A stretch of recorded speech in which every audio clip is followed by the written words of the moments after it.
Leos, and I'm a Leo rising, so I can speak to this too. Leos are, their transition from the universe to the multiverse has to do with how you approach emotional security. What makes you emotionally secure? First of all, there's no one way. It's not a universe. It's a multiverse. But secondly, it comes from different disciplines and different dimensions. You know, for instance, you can nurture yourself and have long-term security simply by being nice to yourself 7 days a week. That's it. You take a bath every time at the same night, every night at the same time. You'll find that you start to feel secure about life, something that simple. But you might also realize that you have to have 1 month's rent in the bank to feel secure. So you're moving to this new approach of multi-level, multi-dimensional emotional security.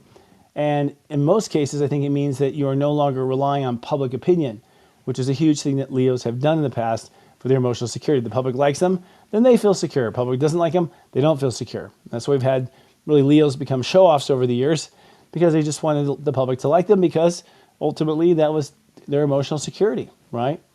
Now, when it comes to Pluto and Aquarius, this is going to be interesting, for myself, just to be in that space, but also just to see Leos change differently as well. You could say that Leos had looked at themselves as royalty, as stars, and that was their approach. Pluto and Aquarius is saying, it's time for a higher approach than that. That old approach is expired. The universe isn't going to be supporting it anymore. So the way you approach your relationship to yourself, the way you, the attitudes you bring to the table, the prejudices you bring to the table when you approach yourself, these are too low vibration. They have to be higher vibration.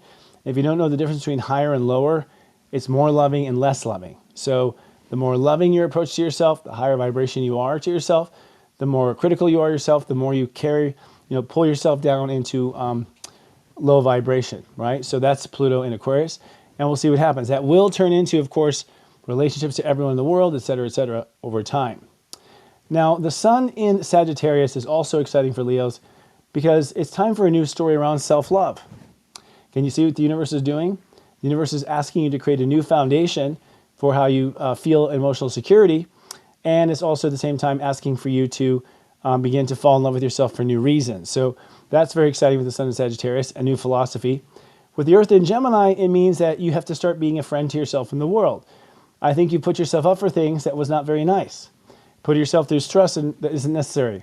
And it was all probably because you weren't loving yourself to begin with. So you're going to find Leos positioning themselves differently in society. They may not want to be the star now. They may want to be the one in the back of the room taking all the important notes. It's serious joy, joy, joy.